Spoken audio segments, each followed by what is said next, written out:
Well, it looks like we got a great group of people right on time at 8:30. So I want to welcome you to that sounds off, right? Yeah. I'm not gonna hear. We've got a computer here to try to help us with questions when you have them, and feel free to put those in the comments. But again, welcome to Point Blue's Palomarin Field Station.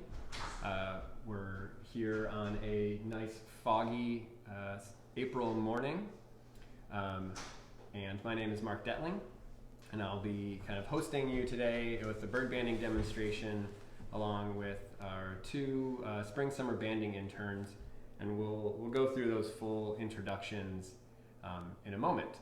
But hopefully folks can hear me. I think I was able to hear us through our side computer here, so I think that the sound should be all right, but we may or may not be able to check comments very quickly, but make sure if you can't hear us for some reason to put that in the comments, and we'll do our best to make sure that you can hear and see everything that's going on.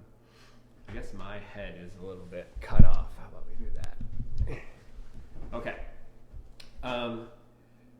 Great. Point Blue's Palomarin Field Station. We're lucky to be able to bring you another virtual event. We have been doing these since June, I think, and we're excited to get back into it.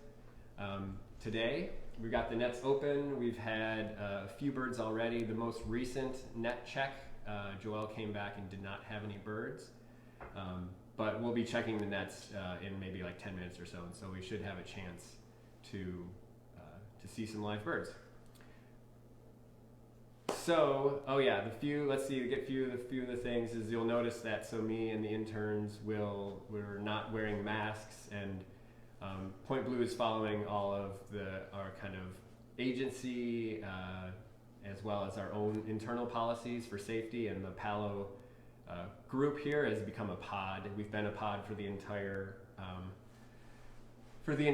pandemic, and so we're able to work closely together and not wear masks.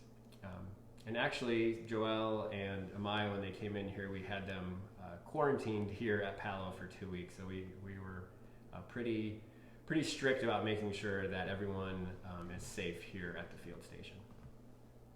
Today we have our topic of kind of spring birds and breeding, and I'll definitely be able to talk about some of the exciting things that happen in spring. It's always a great time of year with new and interesting things happening with birds arriving and also with the birds themselves. And we'll intersperse that. Hopefully we'll have some birds to show you, and maybe even show you some of those details that we see on the birds. And yeah, so I again am Mark Detling. I'm an avian ecologist here at Point Blue. I've been working here at the field station. I started as an intern back in 2006, and have been working for Point Blue since then, and as a supervisor here at the field station for banders since 2011. So it's excellent to be here, and I'm originally from Michigan, but I've been out here now again for 15 years, so almost becoming a Californian. And I'm going to have the interns introduce themselves, just say your name, where you're from, and then we're going to also do our question is going to be what's our favorite breeding activity or breeding evidence. And I'm just going to I'll start off and say that it's really exciting whenever I see a bird carrying material. Recently at my house, I saw a California towhee carrying some pieces of grass. And actually my indoor cat pointed it out to me. He was making noises at it. All right, so then I'll turn it over to first intern here. I'll maybe step up close so that everyone can hear you. Okay, hi, I'm Amaya. I'm from Humboldt County, California. Really happy to be here. It's an awesome internship. And my favorite breeding bird behavior is probably just seeing the pair dynamics, stuff like allopreening, where the pair will preen each other, and also this is mostly with corvids, but like bringing each other food and stuff like that. It's very cute. Okay, I'm Joelle. I'm from Florida. I guess, yeah, my favorite breeding behavior is also like courtship feeding and like renewing their vows, kind of.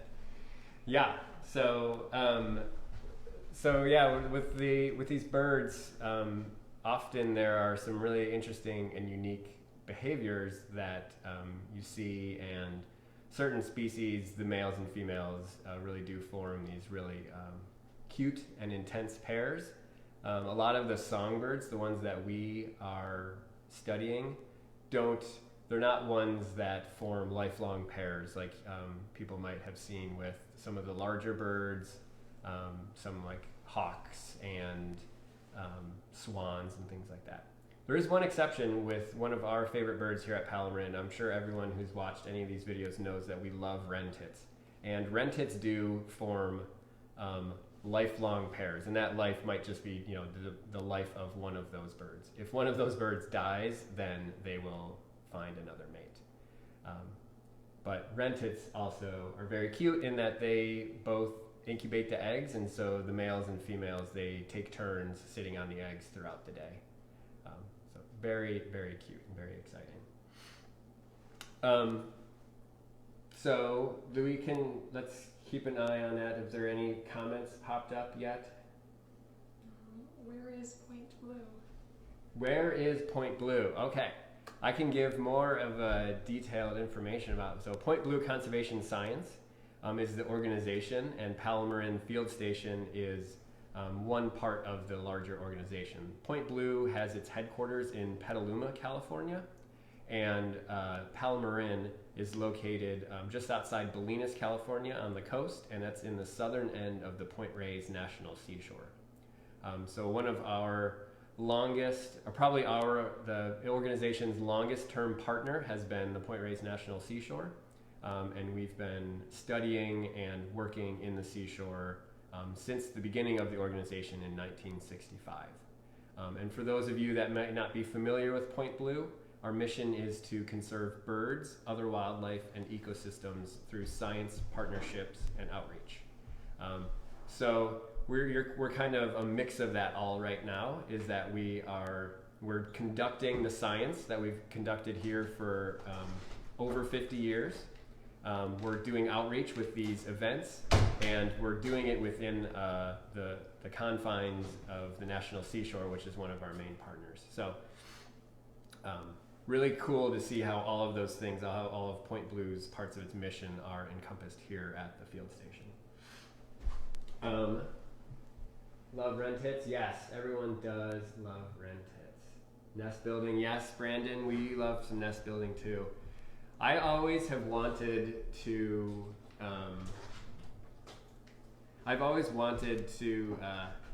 build my own nest. I don't know if either of you have ever thought about that. Is that it? Come on. Yes? Oh, I always thought it'd be really hard. Yeah. It all sticks together. No? I mean, yeah, Because what I want to do is take a pair of tweezers and get some grass and see what I can do, because I feel like that's all they have. Yeah. But I haven't done it yet. I should do it. Yeah. Maybe it'll be my capstone project this year. I'll do that. And just to give you an idea of what it is that our research is that we're doing here today, is that we are running our mist netting and bird banding operation here. And so one of the things that's happening is that we have nets that are open, and they're just kind of passively hanging there, and birds, as they're flying around, will get caught in these nets, and then we bring them back here to the field station to process them, which that's what we call it when we gather information about each of those birds. And then after we gather that information, it's a relatively quick process. We release it back into the wild. So we check our nets every half an hour, and we're just in about like 4 or 5 minutes or so, Amaya, it's her turn to go out and check all the nets. We've got 20 nets that we are checking, and I think actually we can, the internet is good enough here. Let's make sure, building nest, okay. I'm going to take us outside. I think we have time. I have to unplug my phone. And this is going to be hopefully not too shaky. But we're going to go out and go ahead and take a look at a net. So we can see. I think we've showed this maybe once or twice before, but maybe not on a Facebook Live. It'll also give us a chance to listen for any birds out here. So we'll be talking about, we're talking about breeding behavior, but also about spring migrants and stuff. So I'm going to turn you around, and you can see one of our nets here, and this one has a particularly tall pole. There you can see the net up there right now, with a nice foggy background. We have these nets, and you can see they're just hanging here. If I point it towards the trees, you can see it there if the light hits it just right. But if we go maybe deeper into the forest, you look this way, it kind of disappears on you. And so that's how these nets work. And if one of you has a bird bag, you can come over and we'll show you. So yeah. This is a bird. And it goes and it gets, and these nets are, you'd think of them as volleyball nets, but they're not tight like that. They are loose. And then if you want to go ahead and we extract the bird. And those bags are what we use to transport the birds after we have captured them. I just heard, I'm not sure how the sound is for folks on birds, but there's a good number of birds singing around here. I just heard an orange-crowned warbler, and there's chickadees. Yeah, the olive-sided flycatcher. The olive-sided flycatcher. So we had olive-sided flycatcher first. We first heard ours on April 15th, which is 4 days earlier than we normally expect, and we always expect them on April 19th. Which is Jeff Geipel's birthday. And if you know Jeff, then you can wish him a late happy birthday today. But it's always right around this mid-April period that olive-sideds come back. And they're coming back from, I believe, probably northern South America. So a really great long-distance migrant that we have. And I think you can go ahead, Amaya, and go on the net run. So yeah, you have all your stuff. And maybe I can't really see the comments or questions, but maybe if everyone wants to put in the comments their favorite spring bird that they've seen right now, or maybe the most recent arrival that they've seen. I just heard a Pacific slope flycatcher. That's another one of our spring migrants, probably winters in western Mexico. And hopefully we're not too jumbly here. All right, put us back down. There's a delay on our computer, so I don't know yet if you can see me still, but I think so. Uh-oh. I wonder if we're still alive. The computer just knocked out. Let me see if it's still going on here. Well, it's still showing. Ooh, someone just said they love cliff swallows. That's awesome. Broad-tailed hummingbird. Whoa, yeah, that's probably more like in the mountains of the Rocky Mountains and stuff. We're going to try to see if we can get our computer up and running again so it's easier for us to see comments. It's a little bit too hard for me to see comments on the phone.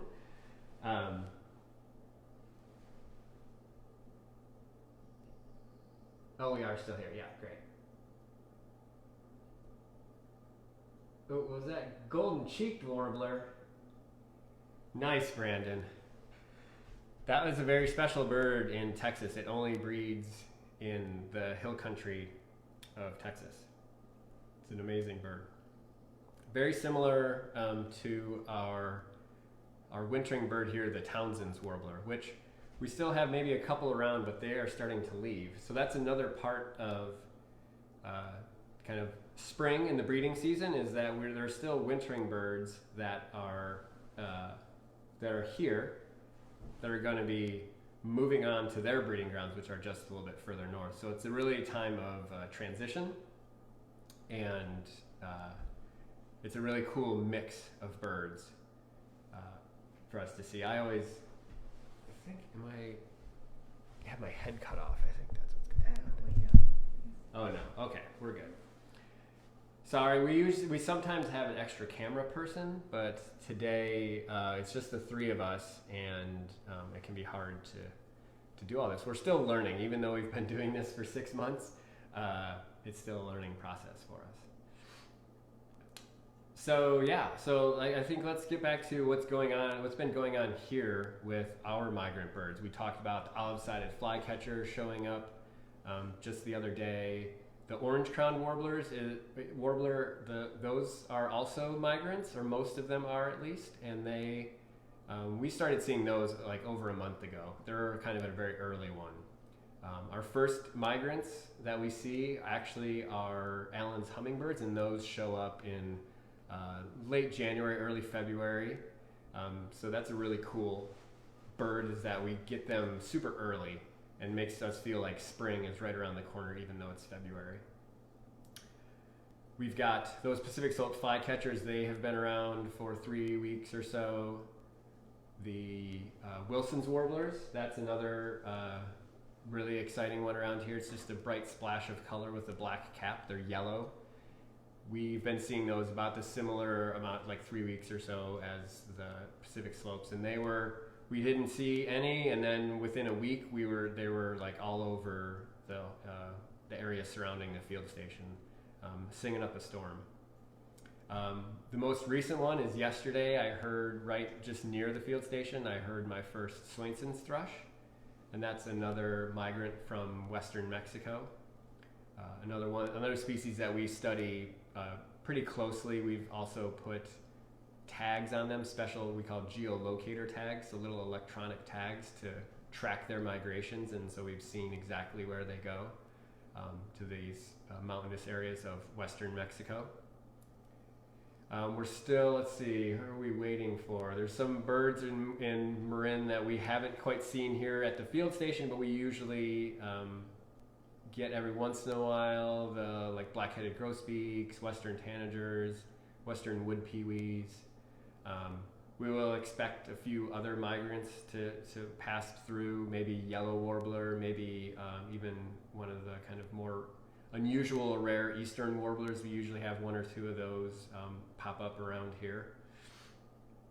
And yeah, very exciting time to be at the field station, and to just really kind of raises your spirits every time you see one of your old friends come back from their wintering grounds, their hopefully lovely time in the tropics. Great. Well, I think the other things that we were going to try to talk about were some of the like breeding behaviors, and more specifically things that we see on the birds that indicate to us that they have a nest.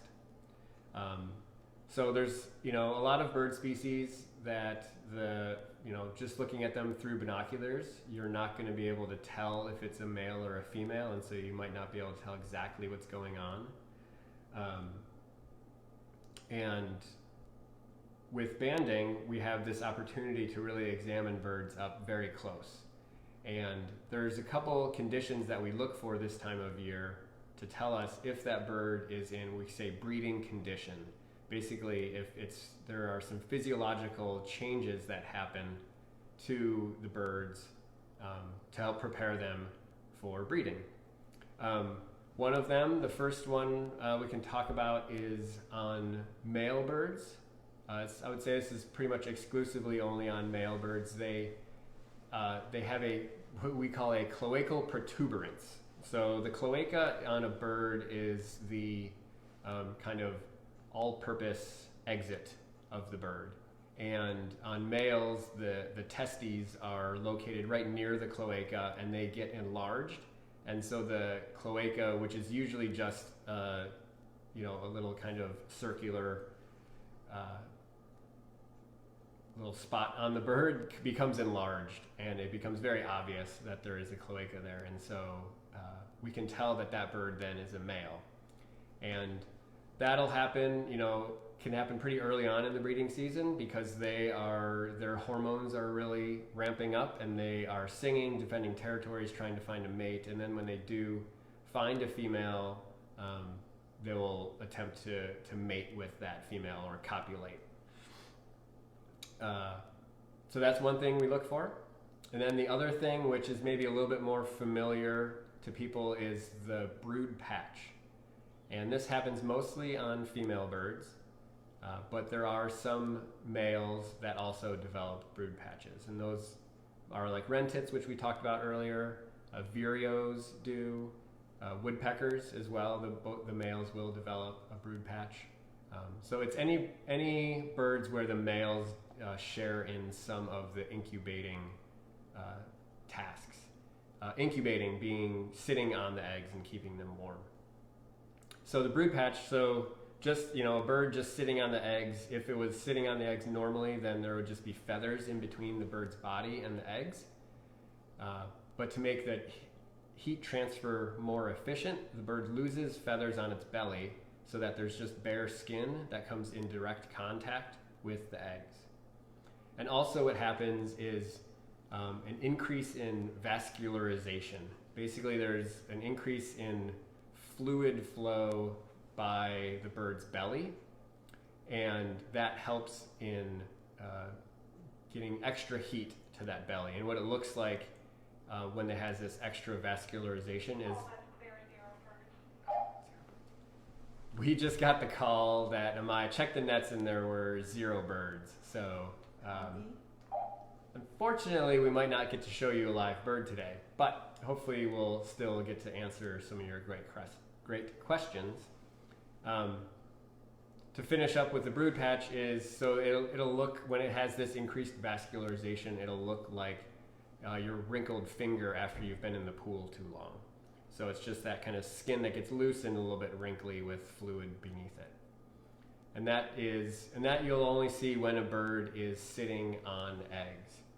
And once the kind of eggs hatch and the nestlings get a little bit bigger, then that brood patch will start to go away, and it'll lose that vascularization, and then eventually at the end of the season will get refeathered again. So those are the 2 big kind of physiological changes that we look for with birds in the hand that you're not able to see through other methods of study where you have to actually handle these birds. So it's something that we know is, again, when we're banding birds, we're taking them out of their environment, and when they have a brood patch, we are especially careful and quick with the processing so that we return the birds to where we captured them so that they can go quickly back to the nest. Are we getting any questions, Joelle? There was one about salmonella in pine siskins. Oh yeah, so we've been hearing about this. There's kind of an outbreak this past winter in mostly in pine siskins of salmonella, and I don't know a ton about it other than that it seems to be a combination of the fact that there are a lot more pine siskins around this winter. So pine siskins, there might be a population that normally doesn't winter this far south, but for reasons of potentially lower food availability, were migrated or moved further south. And so they were also looking for food. They might have even been kind of starving, and so that concentrated them at bird feeders. And bird feeders, if they're not kept clean, can be a vector for like bird diseases. So the salmonella, and there's other ones. Avian pox is another one. So it's something where there were recommendations to maybe not have your feeder out, or make sure that it gets cleaned very regularly, probably like once a week or so, just make sure that it's not a reservoir for disease. No birds. No birds. Yeah, we heard on the radio, no birds. We're kind of taking questions now. We'll see how long. We might not go the full 45 minutes if we don't actually have any birds. We can always check 5-0 and 2-1 to see if anything flies in over the next few minutes. Is there a problem with just like doing another net run now? No, you could go ahead and do another net run, I guess. I could go.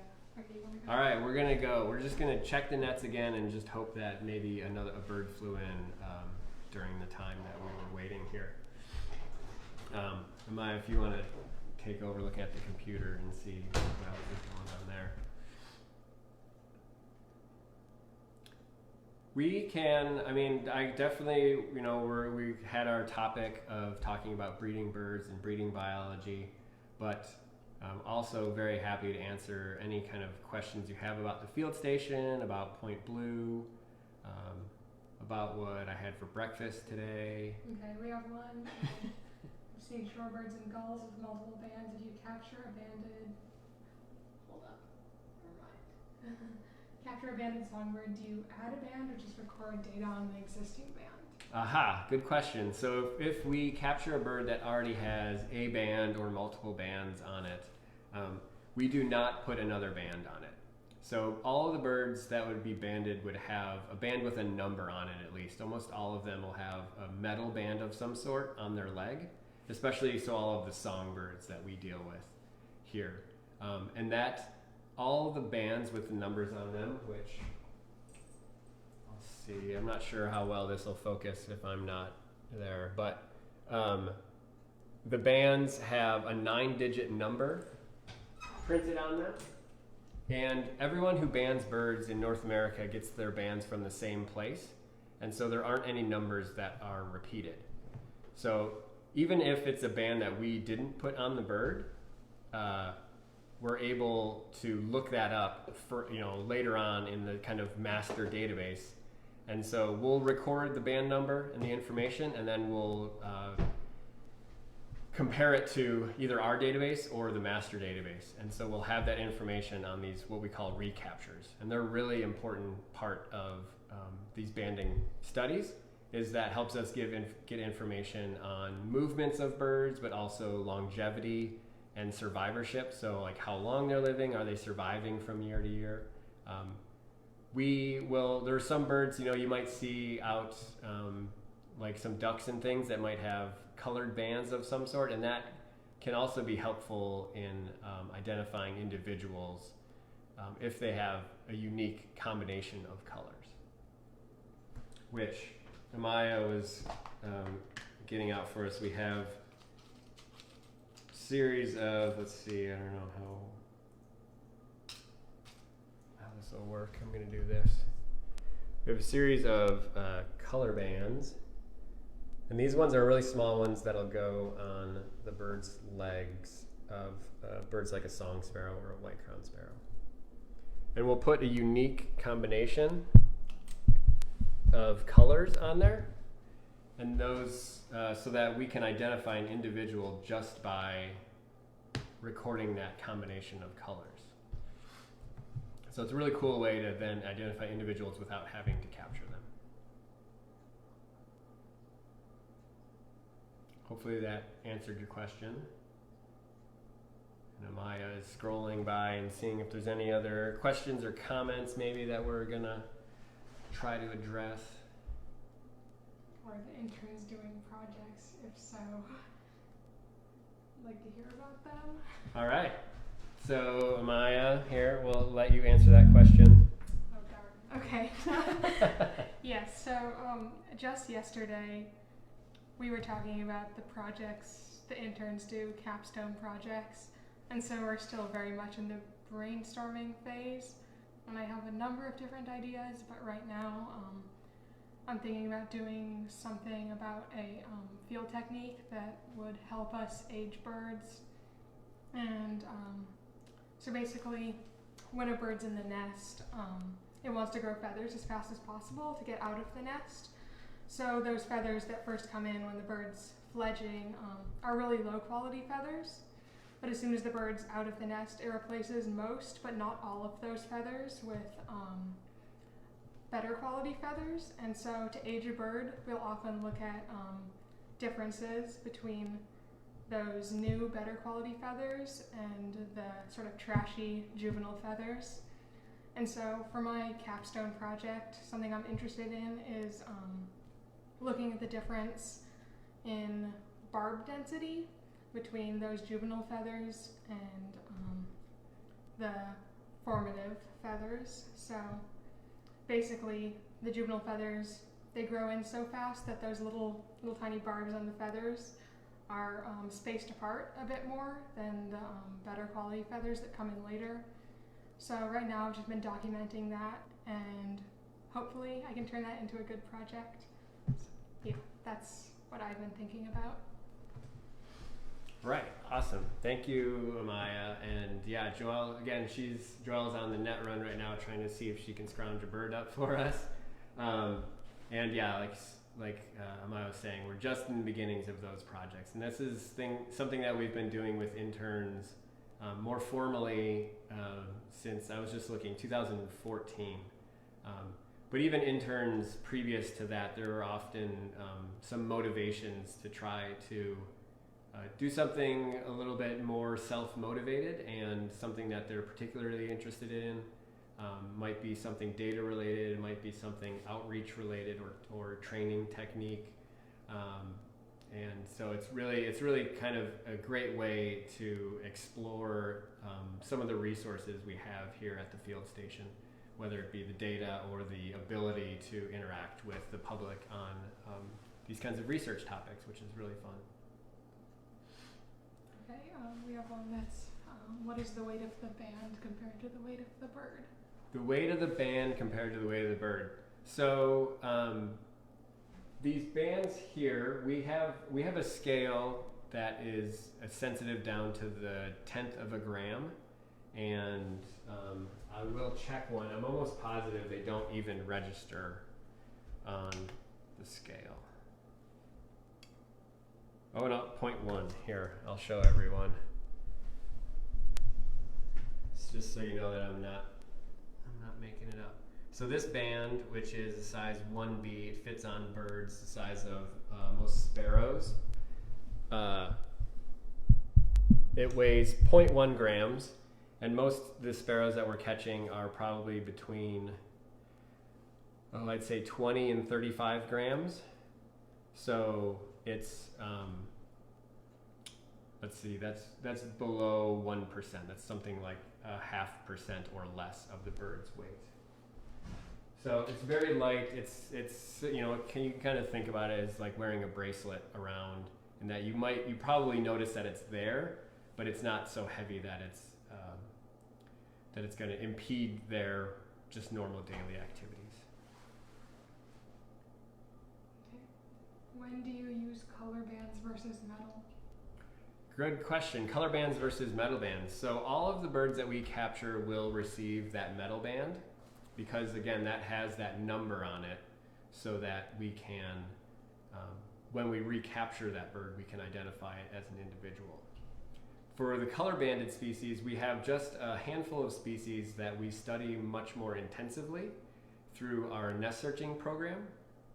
And it's very helpful with the nest searching study to have birds that you can identify just using binoculars. And so we reserve those color bands to only birds that we know are going to be studied here on the Palomarin study area. So we are pretty selective in what those birds are. Birds that we know are kind of abundant enough, and also that are in the area year to year.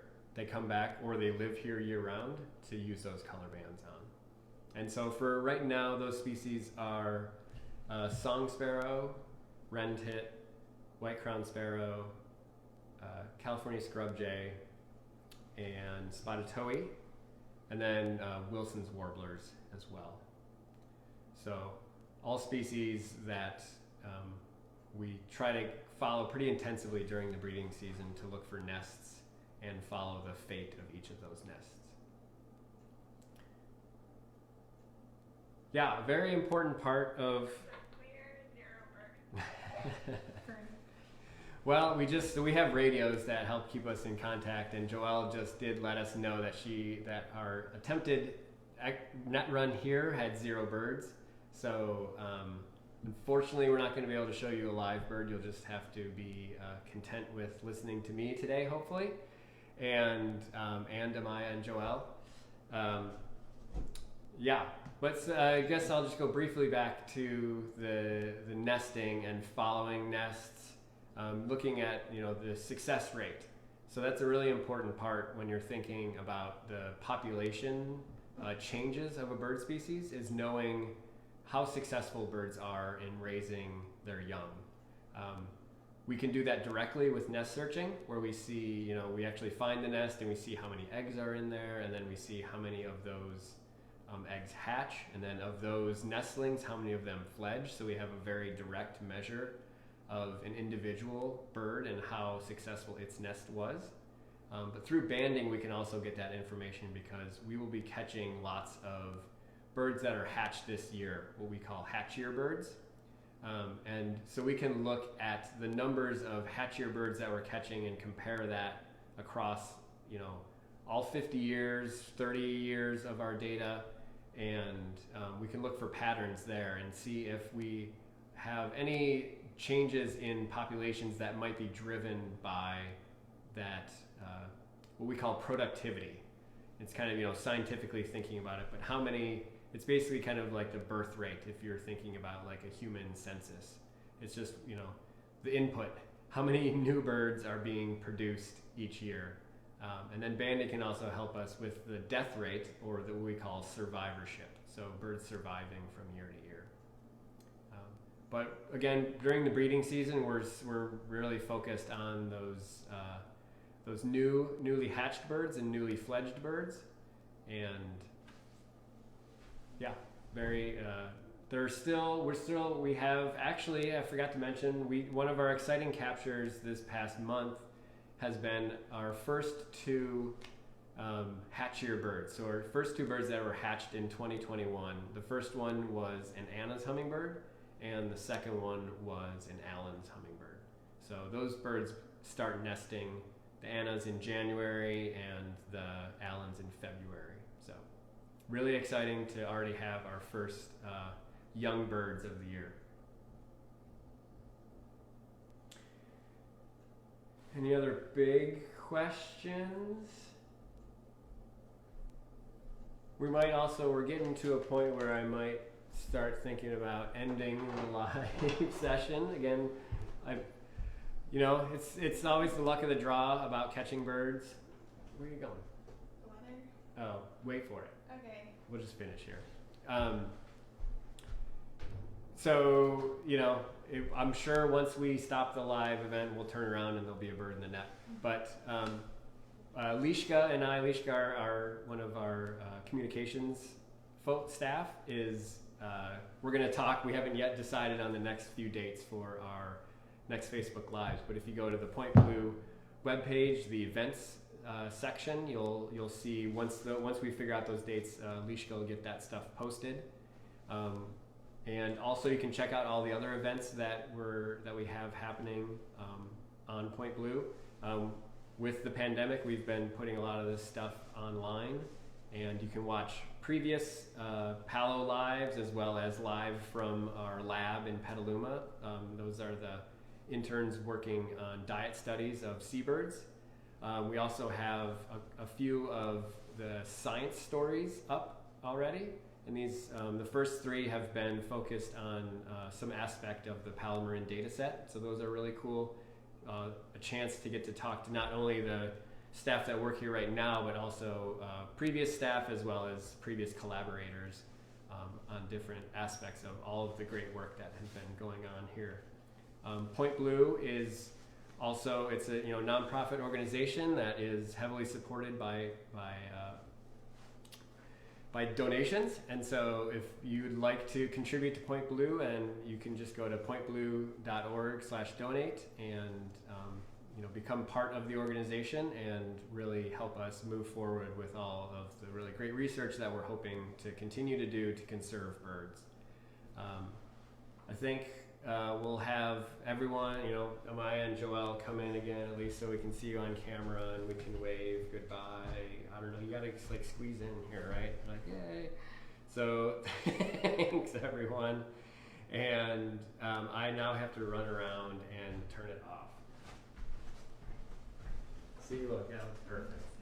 All right, thank you everyone.